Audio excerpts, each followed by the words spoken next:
Hi, I'm Jamie Poisson.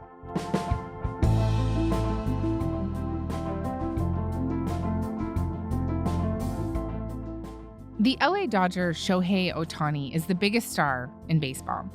In December, Toronto lost its collective mind just over rumors that he was signing with the Blue Jays. John Rossi tweets out, Shohei Ohtani is en route to Toronto. A private flight from Anaheim to Toronto has just popped up on Flight Tracker. Who rides around in a Bombardier Global 5000? Oh my gosh, the dots are really connecting. Apparently, Yusai Kikuchi has booked out the entire restaurant of Akira back on Blue Jays Way. It's a sushi restaurant. But over the last 2 weeks, Ohtani's squeaky clean image has collided with a scandal that's really all too familiar in sports. We found out that there were millions of dollars in wire transfers from Ohtani's bank account to an illegal gambling outfit. And while Ohtani's camp has blamed it on his longtime friend and translator, the explanations have split on some key details and left people with a lot more questions than answers. 結論から言うと、彼が僕の just to kind of just go over the result, in conclusion, Ipe has been stealing money from my account and has told lies. Last week, we also found out that the NBA is investigating Raptor Jonte Porter because of irregularities in bets that have been placed on him. These are two huge gambling controversies at a time when leagues have embraced sports betting and are plastered with ads for betting apps. So what is really going on with Ohtani and Porter? And have these leagues opened this Pandora's box of betting culture that could threaten the integrity of sports? Declan Hill is here to weigh in. He's an associate professor of investigations at the University of New Haven, a leading expert on match fixing and corruption in international sports, and the author of the Substack Crime Waves.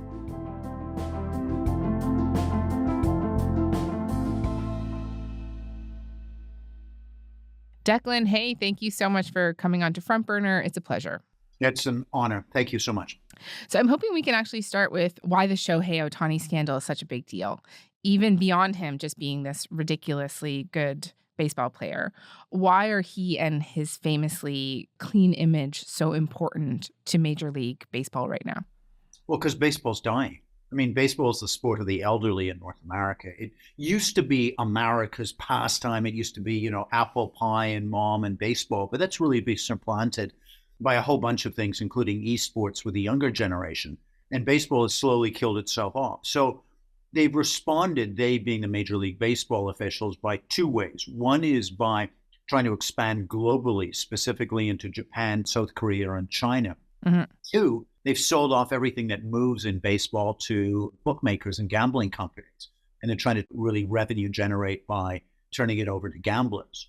Thus, it's an exact sweet spot attack because you have a superstar, really, really good baseball player, arguably one of the best in a century, from Japan. So a great, allegedly clean-cut guy in that new rapidly growing market. And now he's embroiled in a sports gambling scandal. And lay out the facts for me here. What do we actually know about what's happened here so far, about the transfers from Ohtani's account to this illegal bookmaker? What we know is that $4.5 million of his money lands up in this guy's account.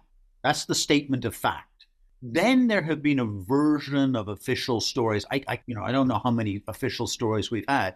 So one, it was just the translator working by himself. Then it was the translator going to the baseball player and getting a loan. Mizuhara first told ESPN that Ohtani made the payments to cover his friend's debts. But he later shifted his story, saying Ohtani knew nothing about his gambling. And then now it's that he stole the money from the baseball player over the course of years. Ohtani says that he is the victim in this story. I'm very saddened and shocked that someone who I'm trusted has done this. I never agreed to pay off the debt or, make payments to the bookmaker.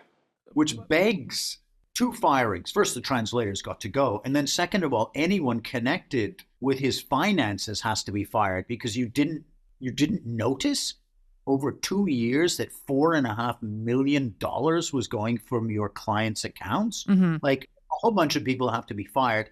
if that particular current official story is true.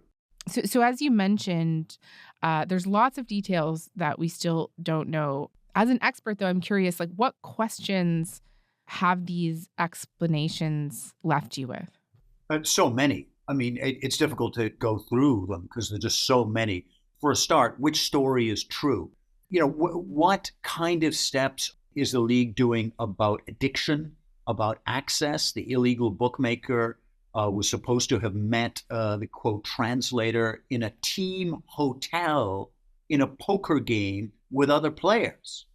And again, this happened 2 years ago. Is this regular? Do you regularly have poker games with players in their team hotels featuring illegal bookmakers? Oh, and the problem is the translator?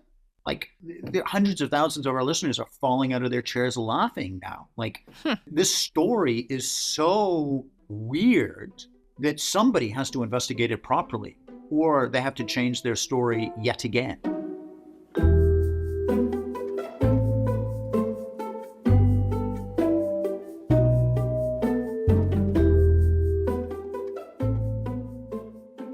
I want to talk quickly about the other scandal that's happening around the Toronto Raptors right now and sort of a semi-regular player for them named Jontay Porter. We found out last week the NBA is investigating irregularities around bets on him. And give me the facts with this case. What about these bets seem so strange? Okay, so for all the people who haven't been to a bookmaker site, legal or illegal, there's up to 60,000 sports events a day they can bet on. And I'm talking like golf played by under 15-year-olds, women's soccer, 4th division in the Netherlands. I mean, 60,000 of the smallest professional sports events all the way up to National Football League games.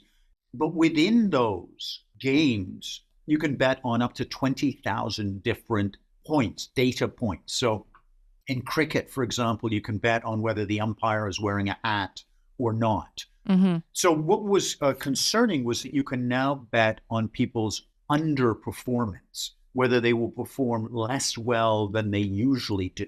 And again, we're not talking about illegal bookmakers. This is a legal bet, but it's just a door wide open to fixing, because you're not betting on somebody who's going to win. You're going to bet on somebody who's going to underperform their usual standard. And that is what happened to Jontay Porter. And not only did it happen, but a bet on Jontay Porter's underperformance, that he wouldn't match his usual standards, was the most profitable bet in the NBA that week. And that's saying a huge amount, Jamie. Yeah. Because hundreds of millions of dollars per week are bet on the NBA.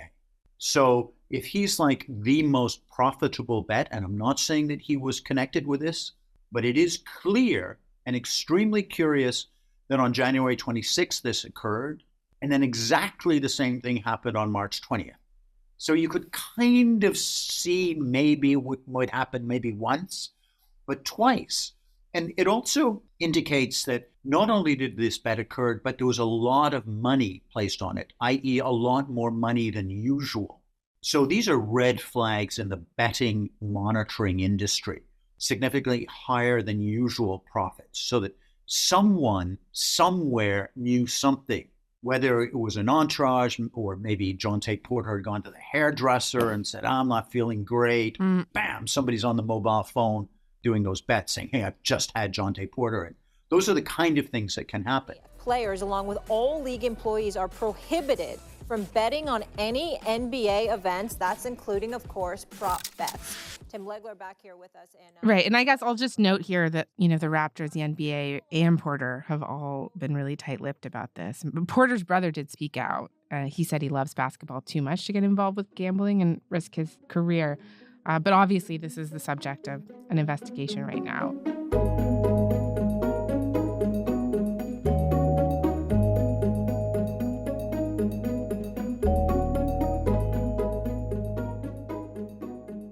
Declan, you have written about how athletes are exceptionally prone to gambling, but also about how they're very bad at it. And I wonder if you could just expand on that for me.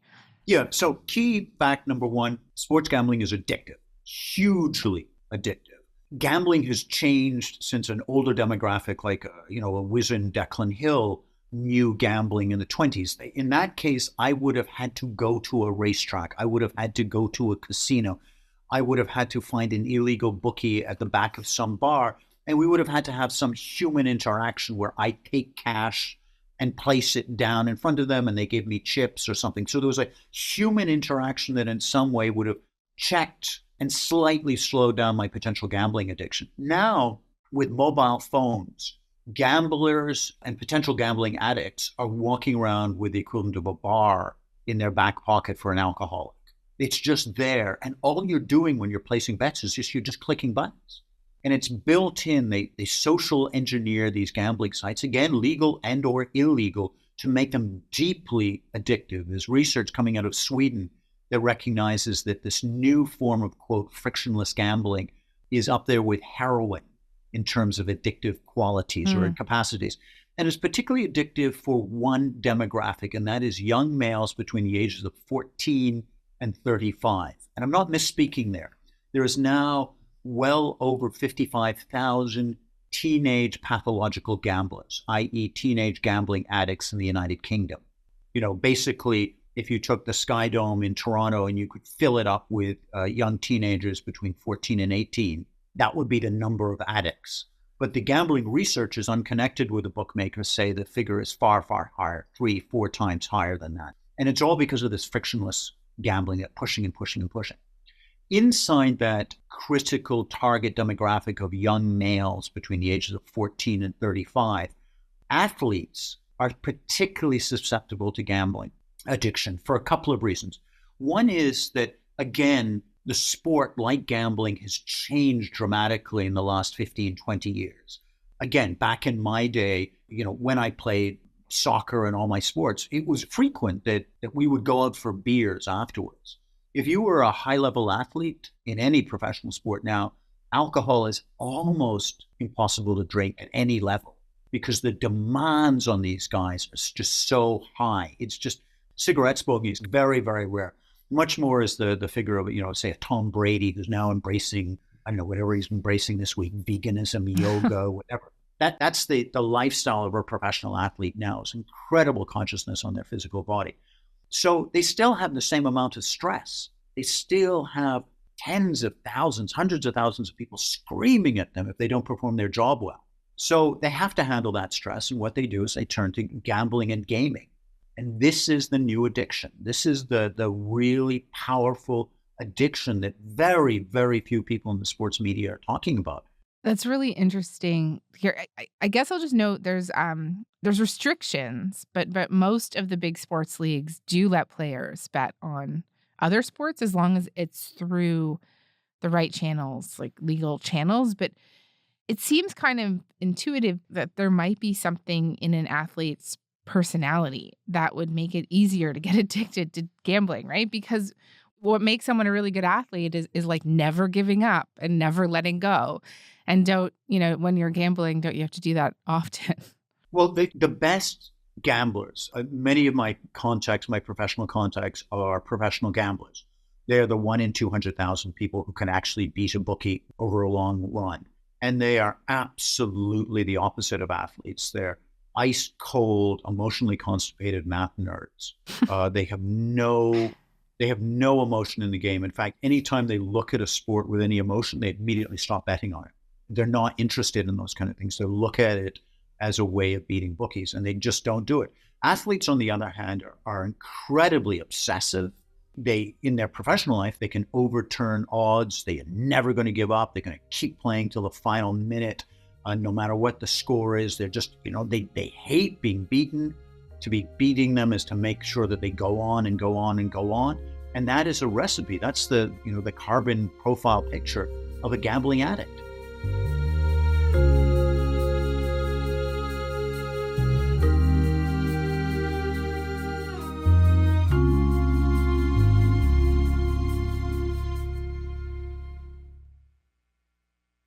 You layer on top of that what you have talked about a little bit in this interview so far, what's happening with the culture of gambling in sports in recent years, and how we've seen sports leagues cozying up more and more with betting outfits, right? Yeah, they've really started to dance with the devil. And I've seen a graveyard of sports around the world that have been killed off by too close links with gambling. Right across the continent of Asia are just a myriad of sports leagues have just collapsed. Like the fans just don't pay any attention anymore to Singaporean or Malaysia or Thai or even Chinese soccer. I think that Chinese soccer, the president has just been kicked into jail. And I think that's the fourth of their senior executives in the last 10 years, like the fourth of their CEO presidents that have been put in jail for corruption and match fixing. And so what happens with Chinese soccer is that Chinese sports fans aren't stupid. They're looking at the product out on the field and they're just like, forget about it. And the same thing is really in danger of happening here in North America, because we've had an employee of the Jacksonville Jaguars who stole $22 million from his team to do online betting. The attorney for Amit Patel says his client will plead guilty to the charges of wire fraud and making illegal transactions, and that he checked into a rehabilitation center this spring. Patel is accused of spending company money to fund his lavish lifestyle. We've had similar scandals out of Temple and Loyola. We've had a wave of athletes, coaches, and officials being threatened, really quite seriously, death threats by gamblers. So we've really entered into this storm of gambling and betting, and the leagues are far too close to it. You know, they have official sponsors. They're little DraftKings, FanDuel, blah, blah, blah, linkages with various of the sports leagues, and it's just too much. A sports fan needs to see clear blue water between the product, the sports league, and the gambling company. There has to be distance. Otherwise, they start looking at the game and just going, is that for real? Right. They won't necessarily believe it's really happening. Can you you mentioned those death threats, like death threats for what? I just want to get a few more details on that. Sure. Look, there was a player in the NCAA, played for Texas Christian University, and his team was losing above the spread. So I think it was 4.5 points was the spread. And the kid grabs the ball in the final 0.7 seconds of the game. So he's on the losing team, and he takes it and he hits a fantastic three-pointer. Doesn't win the game, but he narrows the betting spread from 4.5 down to 2. So people lost their bet. And the guy was inundated on social media with attacks, with like, you're a jerk, you did that deliberately, blah, blah, blah, all kinds of stuff. Cleveland Cavaliers coach, you know, his mobile phone got out to sports gamblers, and they were phoning him up and saying, not just that we're going to kill you, we know where your kids go to school, we're going to capture them. I personally have had my own instances with, some of the sports gamblers where, they got my telephone number and were sending me, crazy messages about, where I live and my kids and all that stuff. So it is a dangerous game. And so he's saying in press conferences, as many athletes and coaches are saying, but our sports media is refusing to discuss this, saying, hey, we're in a really dangerous game. Like, what are we doing as a sports league? What are we doing as a sport when we've got this kind of relationship going on? Right, because it's no longer about, enjoying the game for the game.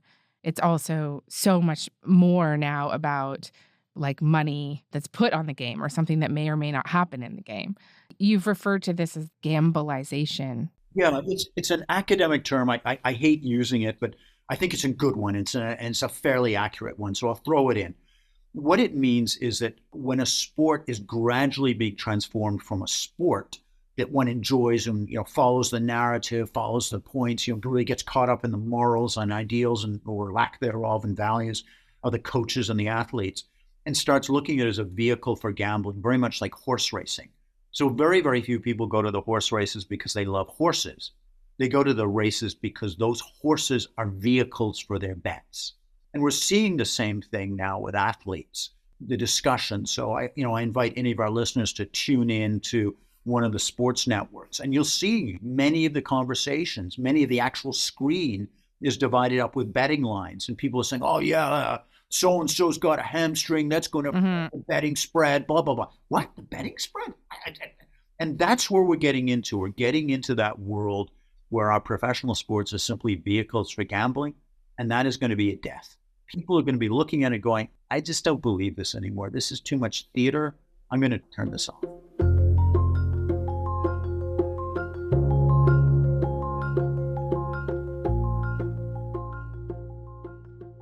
you mentioned, well, when we started this conversation, that this was one of the big things that the MLB was doing because they basically need it for survival, right? So, I mean, we're talking about big, big money here.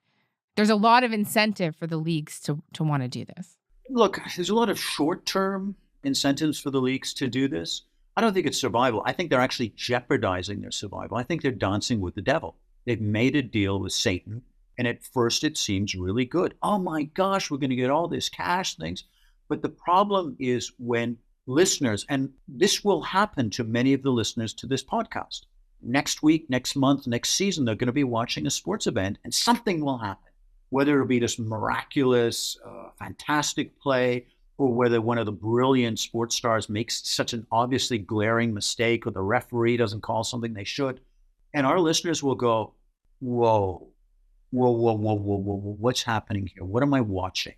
And our listeners aren't stupid. They're not conspiracy theorists. They're not nuts. Mm-hmm. But that's going to happen. As soon as that happens to enough people about a sport, and once you lose that credibility and the integrity of your product as a sports league, it's over. So what do you think should happen here? Very, very easy thing in Canada. 2 years ago, Justin Trudeau's Liberals legalized sports gambling across the country. Provinces and territories will be able to offer single event sport betting products like wagering on the Grey Cup, Game 7 of the Stanley Cup Finals, or the Super Bowl. But they didn't amend the criminal code. So match fixers moved to Canada because it's like an arrest-free zone. You don't even get arrested, let alone investigated or prosecuted or convicted of match fixing in this country. Okay, take 20 minutes of a legislative session and just amend Canada's criminal code, just one paragraph. It's not like a major thing you have to do, saying underperformance in a professional sports event is illegal. Mm-hmm. And if more action isn't taken, like take me a couple years down the line here, what do you think is going to happen? One of the professional sports leagues will die. Why wouldn't it? And again, we haven't mentioned a $100,000 fine on the NBA basketball player that he made towards the referee because he was saying, you're taking bribes. You're taking bribes from gamblers.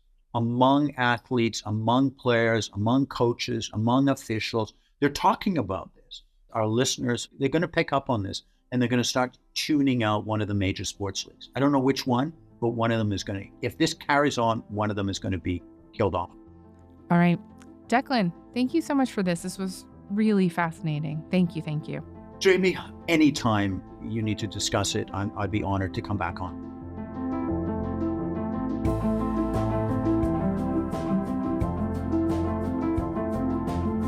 All right, that is all for today. I'm Jamie Poisson. Thanks so much for listening, and we'll talk to you tomorrow.